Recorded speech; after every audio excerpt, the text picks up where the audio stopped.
Welcome to the Knowledge for Men show. Your life will never be the same. Your level of success will seldom exceed your level of personal development. I want to die empty of regret. I want to die empty of my best work. We don't understand who we are. Instead, we're living out somebody else's narrative. What one man can do, another man can do. If it's been done, it can be done again. Being yourself and being your truest, most authentic self in every moment. If it scares you or makes you a little afraid, do it. Follow your heart and your gut. The first stage, I think, is finding you, like finding out who I am today. Stuff will not work. You will have things that fail. Success is when you're a happy, fulfilled person. How do you define success? It's your life, and you are the creator of the movie script that is your life story.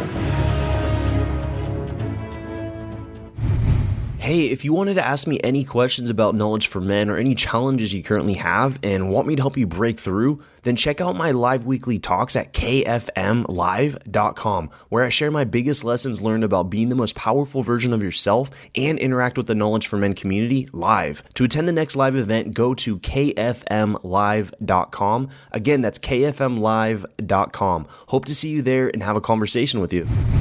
All right, guys, welcome to the show. I'm here with Jessica Lee, a writer for the Huffington Post and author of The ABCs of Authentic Me, a collection of simple truths to change your life. Jessica, welcome to the show.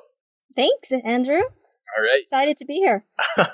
All right. And Jessica, it's great to have you here. Let's now dive in with a favorite success quote or maybe something that you've lived by, some sort of saying. Share with us what you got and what that means to you. So one of my favorite quotes I really think just is so dear to my heart, since, I really struggle with this, is really to say we don't see things as they are. We see things as we are. And it's a quote by Anais Nin. And it has always resonated with me. So what would be an example of that? Well, an everyday example. For example, if you are feeling good about life, and you wake up on the, the right side of the bed, let's say, and you feel good about life, then every part of your day feels good. Everything looks right. The decisions you make, they look good. You make powerful decisions.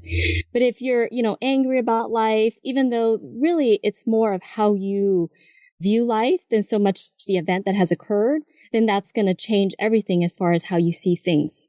Yeah. So I'm getting perspective, like your perspective of it plays such a role on how you actually feel.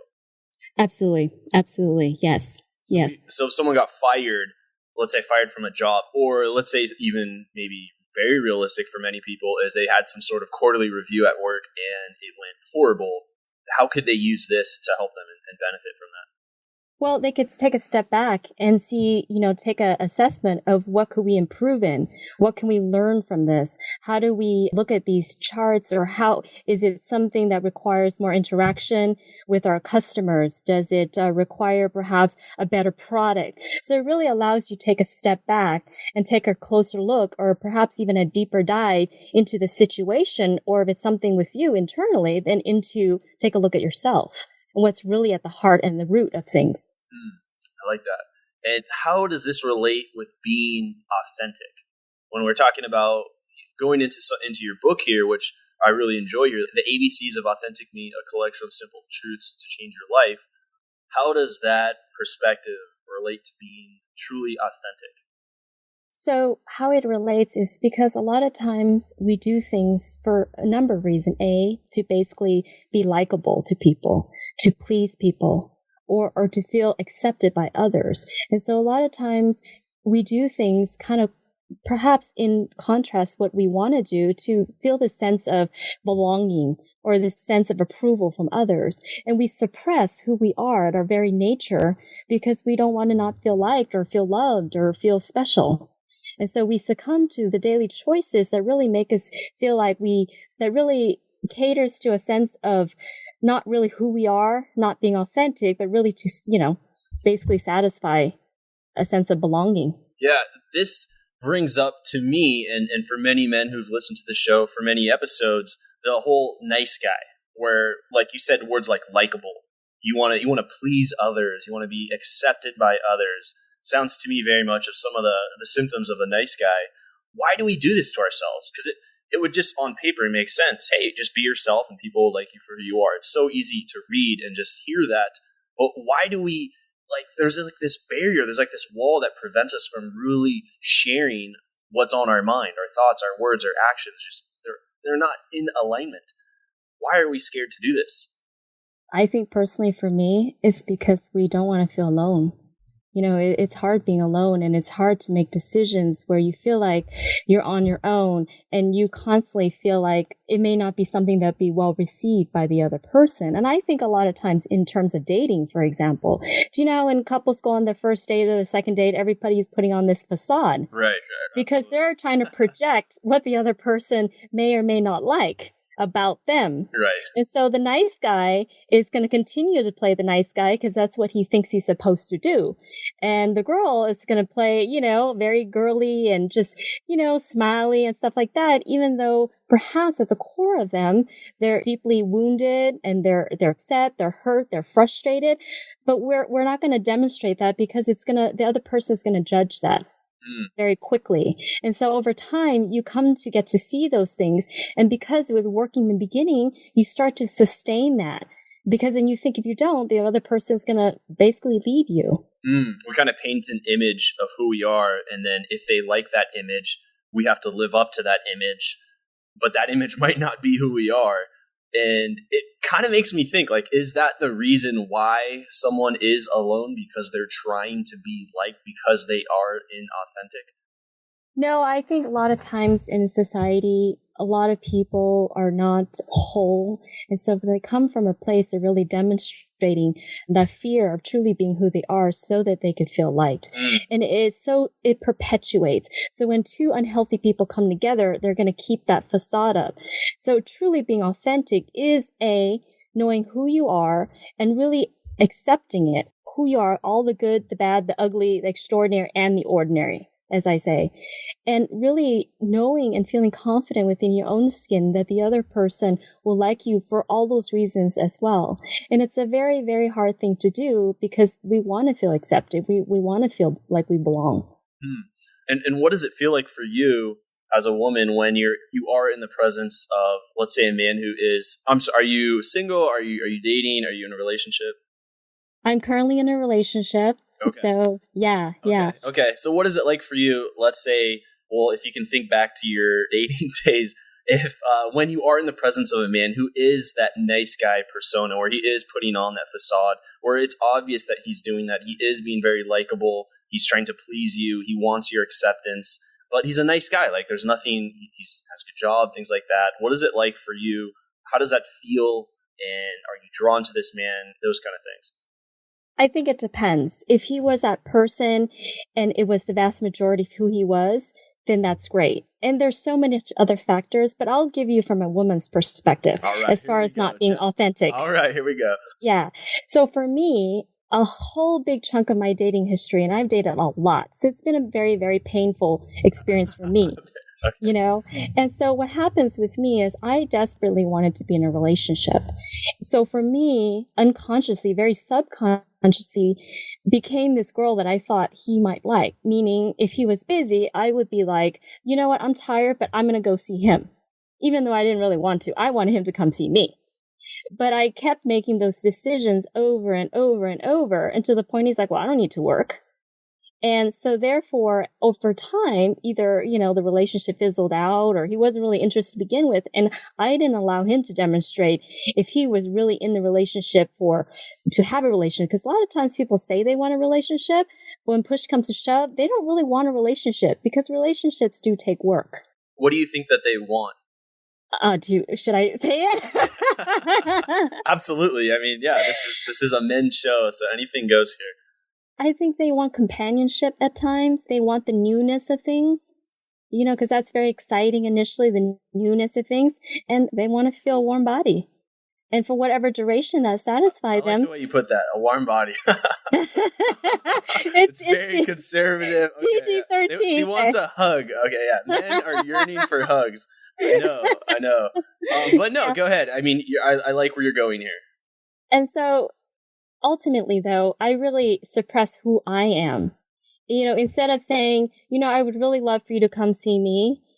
and it means a lot to me, or if he canceled on something and I was like, oh, it's okay, when I really wanted to say, no, it wasn't okay. It was a big deal. Let's say it was my graduation or it's my first speech or something. And we kind of suppress that to kind of sustain and keep up this facade of a relationship. And over time, it's not really who we are. And so it leads me to be unhappy. And he's probably thinking, well, I'm doing enough to get by, and he may not even be interested. And so he's not being authentic either, because he's not really demonstrating and really effort in demonstrating that he wants to be in this relationship or not too. And so it's just kind of this like relationship that's just sustaining for the simple ideals of having companionship perhaps, or just, the little bit that it provides in the interim. And it's not really a authentic whole relationship, because both parties are not being authentic until at some point somebody does say something. And then usually it's just like, you know what, we don't really like each other. We're not that compatible anyway. So let's just end things. Yeah. It's like kind of like a checkbox. It's like, I got someone to hang out with on the weekends. You're able to check it off, but it's not something that you're really invested in, something that you really want to be a part of and want to give a part of yourself to. Absolutely. Absolutely. Okay. And I think both parties are guilty as charged, both men and women. So what would you say is the solution here? Honestly, I think for me, it's been my journey, and it's been a very painful journey for me, but it's really to start with a sense of knowing who you are, a sense of self-awareness, and a sense of self-love for who you are by honoring who you are and all the authentic parts of you, whether they're desirable qualities or not. So that's a key point, whether they're desirable qualities or not. So what if someone is like, I hate that when someone says that, just be yourself, because what if they don't like who they are? What if they're shy? What if they're more introverted? What if there are qualities about themselves that aren't necessarily things they're proud of, or they don't want to share a part of who they are? I think if you're not happy with who you are in terms of, let's say, shyness, you brought that up, then it's something that is necessary to work on.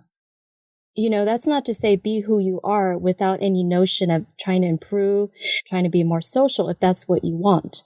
But if you're okay with it, then somebody will see that. Somebody will recognize that. I believe there's someone for everybody. Yeah, that's a key point right there, is still be yourself, but it doesn't mean that you can't improve upon the areas that you know that you could do better in. It's like show some sort of effort and work in that area, and that is, you are being yourself. That's a part of who you are. Absolutely. That's a big point there. So when a guy, because whenever we earlier we were talking about the whole nice guy thing, and so for some guys who really resonate with that, they're like, oh, I know, the nice guy. I'm not trying to say like you can't be a nice guy, like you can't have a giving nature where you want to do nice things for people. But I think when it comes from that position of, because I did this, you should like me, or please accept me because of the things I'm doing for you, I think that's where it's kind of blurring. There's a line there between the nice guy and then having a giving nature. Absolutely. And it's basically the intentions behind it. If you're a nice person and that's just generally who you are, then that's great. That's authentic to you. But if you're trying to be a nice guy to get the girl, get the guy, get the whatever, get the job, get the promotion, then that is inauthentic right there. So it's the intentions behind why you're trying to be a nice guy. If that's who you are, or if that's who you're trying to be to get something. Yeah. I feel like that's such a big point there. So how would you say most people look at being authentic? How does the general population or so, just when you say the word like be authentic, how do most people see it? And then how do you see it? I think there's a few ways of being able to identify it. I think a lot of times you see it in just this feeling, kind of that intuition about someone, that's just generally who they are. And some of that includes speaking your mind, speaking your truth. If you don't like that restaurant, or if you don't want to go, then it's okay to say you don't want to go. No one needs to be mean about anything, but it's okay to speak up. And sometimes authenticity means also taking risks. So it involves so many different facets of an ever evolving sense of becoming who we are in direction of where we want to go. So some of the things for me personally is the first one I just described to you, which is when something is not really speaking to me, I have the courage now to say, you know, this is not really working for me, or I don't want to do this, or this relationship's not working for me. Or sometimes if I really like the guy and, you know, he has reservations, I got to be authentic enough to step up to and say, hey, listen, you know what? I really want to be in this relationship, but if you don't feel it this way, then it's okay. It's okay, because it's not the end of the world. And that's being authentic to me, because ultimately another one will come. And I think personally, for me, it's also been about taking risks. You know, if you see the guy or the girl and you want to talk to them, then do it. You know, it's taking that risk to do that stuff so that you can become more of who you are. And the more you become more of who you are, the more, you know, kind of the more steeped in that person, that authenticity of what's possible for you. Does that make sense? Yes, it does. I'm getting this from yourself here, very conscious and spiritual. You've written a book, very powerful. I'm drawing some sort of similarity here with a previous woman I had on the show who was in a somewhat of a similar position. She said this, and I want to see how this resonates with you. She said, the more that I grew as a woman and worked on myself, the harder it became for me to find a man who could meet me at this level. I think there possibly is some truth to that, only because being truly self-aware does take work. And a lot of times people don't really want to take a look at themselves because it's painful and it can hurt. You're looking at childhood traumas and really being consistently dealing and diving into them with external help and internal help, as far as meditation, as far as self-awareness, as far as, you know, dealing with whatever issues you may have, whether it's anger issue, shyness issue, whatever it may be. And I do think there is a smaller pool, but he's out there. And I feel like it's possible because I've met him and I've been single for a very long time. But the authentic part was, you know, I'm not going to settle. I'm not going to settle for anything but truly someone that's going to meet me where I'm at. And that's not to say that we don't have things to work out. I think evolution and just growth is an ever evolving process, but it's so beautiful when you're kind of evolving together in the same direction, because no one's perfect. And I think it's a constant process of reminding yourself that. And even if it's a smaller pool, to constantly remind yourself that he's out there or she's out there. And truly they are. Yeah, this can be applied in so many different aspects of life. Key point here, I'm not going to settle. I really like that, because if we want to have an extraordinary relationship or life or even business, like, we can't settle. We can't settle for employees we hire or people we work with. We can't settle with a partner. We're going to, you know, that's basically a long-term relationship that we're going to be in. That's a big part of our lives. We just can't settle. And when we say that, there's this feeling of like, shit, I know that's right. But how do you come to that place where you're going to go through it? You're going to go through the feeling of, there's a feeling of uncertainty when you say that. Like you said, like, you just weren't going to settle. You trusted that he was out there. There's a sense of patience there. But how do we really own that? I really think it's a process to really kind of, first and foremost, to have faith in the process. And that, you know, the universe is there to support us. And then I think you start off by making little decisions that lead to big decisions. Like, for example, if you were in a fight with somebody and your tendency is to not say something and let it fester inside, or perhaps you develop that muscle, if you will, by expressing it. You know, you take baby steps along those things. The biggie for me was releasing my book as an example. I kind of worked up to that, and releasing that book was a very intimate book for me, because I talk about my life and the steps that I took to get to where I'm at. And I still have a long journey to go, but I feel very confident and comfortable in my own skin.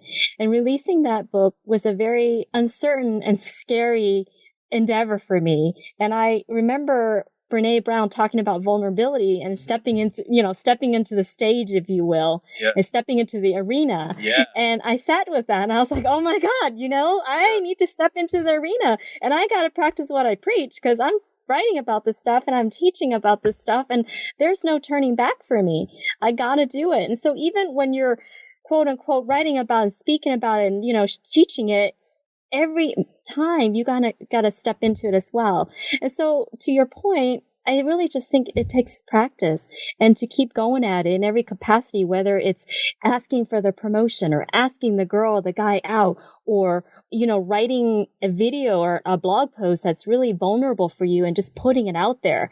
Because what happens is, I think, once you do, people are going to sense that kind of that real you, that tenderness about who you are. And what it does speak to is your humanity. And that my whole book is really about speaking to the virtues of humanity and how powerful it is when we embrace it to really become who we can be and who we were meant to be. But it is a work in progress, and it is not hard. As I say, it's simple, but it's not easy. Yeah. And just something I really took from that was Theodore Roosevelt, right? The quote, the arena quote. It's Theodore Roosevelt or it's Churchill? I think it's Churchill, but I'm not sure. Okay.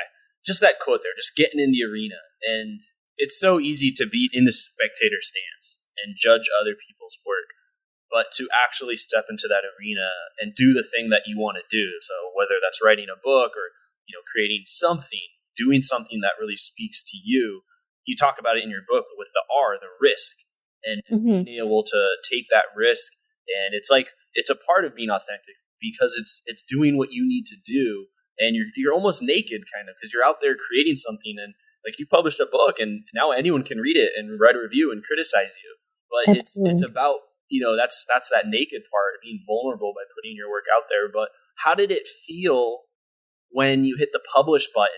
Did you have that moment when you did it on Amazon or with your publisher? Oh, yeah. Right, yeah. Oh, yeah. I was terrified, Andrew. I was like, well, what if they think it's stupid? Amazon or readers? Or just readers, Amazon's like, we reject it. It's not good. Oh, no, not that. No, but Amazon accepts almost anything. Yeah. No, I mean, it's short, it's succinct, it's concise. Right.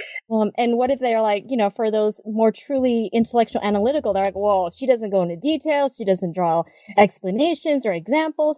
But that wasn't my purpose. That was not my intention. My intention is to speak as though a loving friend is to talk to you, to remind you. When we're down, we don't read pages and pages of evidence to build on compassion or whatever. A friend just says, you know what? You're beautiful. You're good. You could do it. You know what I mean? They're very simple. Even a meme. Yeah, absolutely. And so it has a reflection period when you read through it, and the poetry is to really drive home and have you take a step back and reflect on how that applies to your own life. And from there to basically propel you to make different choices. So, but that was very scary for me. Yeah. And then the fear of the criticism that, this is nothing new. Who am I? That kind of, that first kind of, who are you to write this? We already know this stuff. Like, this is lame. Yeah. But I took a very deliberate and very purposeful amount of time to craft it in a way that I feel is never done before, with outlining with the simple chapters and all the qualities that I think really speak to humanity at large and every single human being, and how to basically prosper as a human being and how to grow and evolve as a authentic individual, living your purpose, living your dreams, and being the kind of person that basically the change you want to see in this world. Yeah. With that whole, the writing thing, like, it's already been said. I have 3 self-published books, and I mean, I think that all the time. I've spoken at events, and I'm that's constantly, it's in the back of my mind a little bit there. One thing that really, even just for listeners, like if you're thinking about creating something here or doing something where it's like, well, this guy's already doing it, so who am I to do that? I feel like it's all just about your perspective on those points. And that's what people are interested in is like the perspective that you bring to a common term like courage or failure. And your perspective adds a tremendous amount of value. Most of personal development, in my opinion, after reading hundreds of books, a lot of it really just stems from, it's already been said, from Socrates to Marcus Aurelius to Lao Tzu to Confucius. Like a lot of this stuff is just, it's ancient wisdom that we have been sharing with a new take on it. And I think it's just about perspective. It really is. What you bring to the table in your experience. Now, before we dive into what I call the knowledge round, I want to ask you this question here. Mm-hmm. What would you say are the daily habits that would make someone more successful at being more authentic to themselves? Absolutely. Yeah. I do think there's a sequence of practices, and it can vary from individual to individual, but it's definitely to basically a lot of times to calm, if you will, the noisy mind or the monkey mind or whatever you want to call it. And the reason why that's very important is because it loosens the identification to who we think we are. And it really allows you to expand to a possibility of who you want to be and what's possible for you. So meditation is a huge thing that can help and contribute to that, both on a very spiritual basis as well as a very physiological basis in the mind-body connection and what it can do to basically calm the nervous system. So I created that in kind of what I teach in terms of meditative breathing, and to really draw the breath in to heal, if you will, and repair a lot of the limiting beliefs, doubts, worries, fear. And that's not to say we are not going to have them and I don't have them constantly, but it really helps it loosen, you know what I mean? So that each time it happens, it dissipates really quickly. And for those who don't know, oftentimes when we have an emotion, it generally dissipates after 90 seconds. It's when we feed it with the thoughts that it starts to build and harden and, basically calcify, if you will. And so when we loosen it, it's just like we go get a dental cleaning. We try to loose all that calcium buildup. And if we do it over time, then, we're going to have less buildup. But if we never do it and we do it every, say 10 years, it's just going to harden and harden and harden. And so that practice right there of really self-awareness, mindfulness, meditation, and bringing the breath, more importantly, to kind of distribute and kind of wash the internal, like giving yourself an internal cleanse is really, really powerful to kind of hit that reset, recalibrate, rejuvenate and restore button. Yeah, I like that. It's like instead of being our worst enemy, we need to become our best ally ourselves, which absolutely easier said than done. But I think when you have that, you're able to really push yourself through a lot of these tough things here. Let's now dive into the knowledge round. I'm just going to ask you some rapid fire questions here, Jess. So are you ready for the knowledge round? You bet. All right. If you're tired of living the mundane day-to-day and just the daily grind and want to experience more joy and fulfillment in your life, then check out my live weekly talks and open Q&A with the community where I share my biggest insights on becoming the most powerful version of yourself to rise above mediocrity and create the life you desire. Register for the next upcoming event at kfmlive.com. Again, that's kfmlive.com. And hurry up before all the spots are taken. Hope to see you there. Welcome to the Knowledge Round, where the guests will be asked rapid-fire questions to give the audience invaluable pieces of wisdom to help transform their lives. Starting in 3, 2, 1, showtime. First question I have for you here, Jessica, is what advice would you give to someone who's feeling really lost or unsure about their purpose? I would tell them to really turn inward and just take one slow breath after another until it becomes clear to you. And sometimes you just need someone to help you get there. And if that's the case, then, talk to somebody to help you get there, a professional or a practitioner or something like that. But I do believe that when you keep asking the right questions, the answer will be made known to you. Maybe not in your timing, but it will be made known. Yeah, Tony Robbins says the quality of your life is the quality of the questions you ask yourself. I like that. Absolutely. What was holding you back from becoming the woman you are now today? I wanted to be liked. That's why you wrote a book about that whole thing. I just didn't have the courage to speak the voice of me, my authentic me. There were times when I'd rather keep the peace, if you will, than to really just express who I was. So I really suppressed a lot of that, and it calcified over time too, because then you start to lose your way. And the more you wait on that, the more difficult it becomes. And fortunately, at some point, I kind of got to the point where I think many people will get to or have gotten to, where you're kind of sick and tired of being sick and tired. I wanted a more purposeful, meaningful, fulfilling life. And I wanted to be able to definitely start with me, because I truly believe you cannot give what you don't have.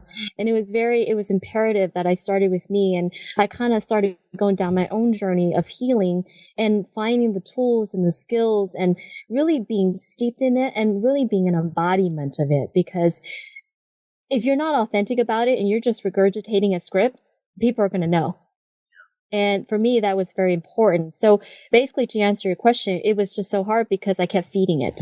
And once I stopped feeding it, it loosened its identification, and I did all the other steps, which it takes work. And I think that's part of hesitation. It does really take hard work because it requires you to take an honest look at yourself and take a look at what you've learned from all this and really, basically shift the perspective on how you view things. Yeah, you said something that caught my attention here. You said you cannot give what you don't have, which made me think, well, if you don't love yourself, then how can you give love to someone else? That's true. I mean, I think people may think that, by doing nice things or by caring for people, that they're giving love. But sometimes when you're giving that, there's this expectation of, well, why am I not getting love back? Or why are you not appreciating me? Or why are you not spending more time with me? But if you're giving from overflow, you're just going to give without any expectations back. Yeah, I like that a lot. I really do. And Jessica, what would you say are 3 of the most influential books that have helped you on your journey? I really liked Marianne Williamson's book on a return to love. It was a very powerful book, and she breaks it out into, different facets, different aspects of your life. And I really enjoyed, forget the name of the book, but it's a book on something, the habit of breaking yourself, or I'm totally drawing a blank on the author. Sorry, Andrew. What is it? The habit kind of like breaking the habit of being who you are, or something like that. Okay. Yeah, he's a chiropractor / he's delved a lot. I think he's also a neuroscience, if I'm not mistaken.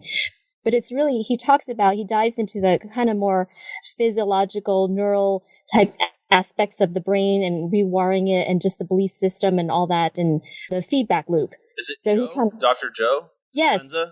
Yes. Breaking the habit of being yourself. How to lose your mind and create a new one. Yes. Okay, cool. Yeah, that was a very, very powerful book for me too.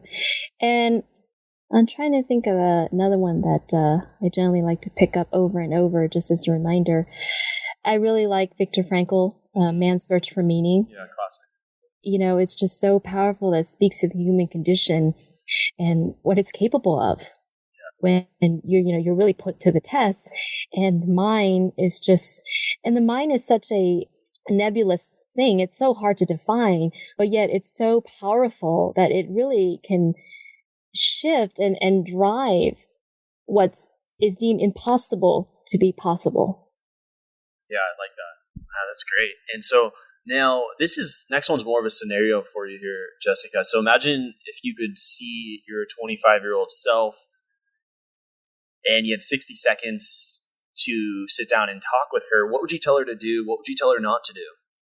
I would tell her to love herself first, and that there are steps that you can do to get there, that it's going to be, definitely perhaps hard work. And I do think it will be, just because the human condition is there's just this propensity to believe the negative. So for every 5 good things we hear, one negative thing, we need to hear like 5 positive things to kind of counteract that, if you will. And so the human condition is so prone to believing and just kind of latching on to the negative thing. And a lot of times evolutionally, because we wanted to survive, so that was heightened. Those senses were heightened. So for survival purposes.